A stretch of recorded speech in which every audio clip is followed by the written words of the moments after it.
Bonjour mes petites graines. Aujourd'hui, je vous présente les baguettes magiques.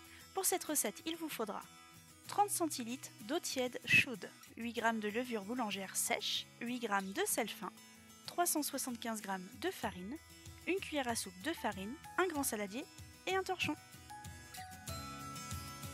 Pour la recette, nous allons commencer par verser la levure boulangère dans son saladier. Vous y ajouterez également les 30 centilitres d'eau tiède chaude. A l'aide d'une spatule en bois ou d'une exoglaze, vous diluerez entièrement votre levure dans l'eau. Lorsque votre levure est totalement diluée, ajoutez votre farine en une fois.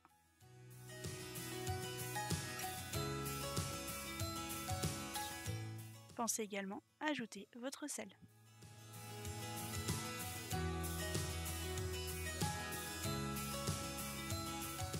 Puis mélangez le tout pendant quelques minutes.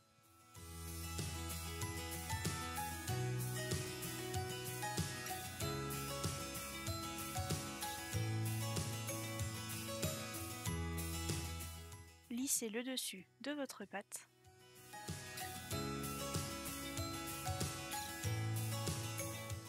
Et saupoudrez par-dessus le restant de farine.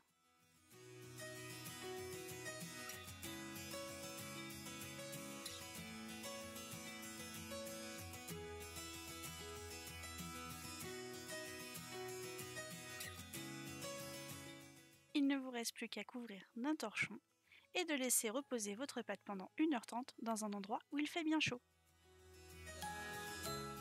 Allumez votre four à 240 degrés, puis reprenez votre saladier et vérifiez que votre pâte a bien triplé de volume. Vérifiez également qu'elle est encore un peu spongieuse.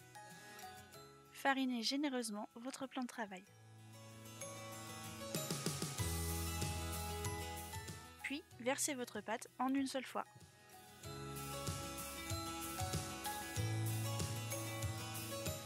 Repliez la pâte sur elle-même et farinez-la à nouveau si elle colle toujours à vos doigts. Elle sera ainsi plus facilement maniable.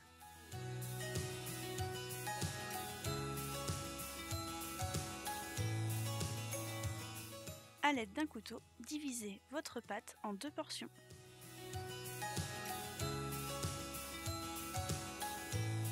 Huilez votre moule à baguette légèrement afin que ces dernières n'accrochent pas pendant la cuisson.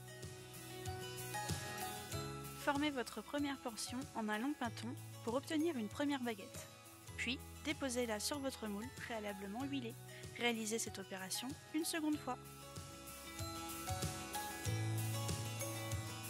A l'aide d'un ciseau ou d'une lame, coupez le dessus de vos baguettes, puis farinez généreusement. C'est parti pour la cuisson et n'oubliez pas de mettre de l'eau dans votre lèche frite. Enfournez à 240 degrés pendant 25 à 30 minutes. À la fin de la cuisson, attention à la fumée en ouvrant la porte de votre four. Laissez vos baguettes encore quelques minutes dans le moule, puis disposez-les sur une grille afin qu'elles refroidissent entièrement. Je vous laisse avec la recette.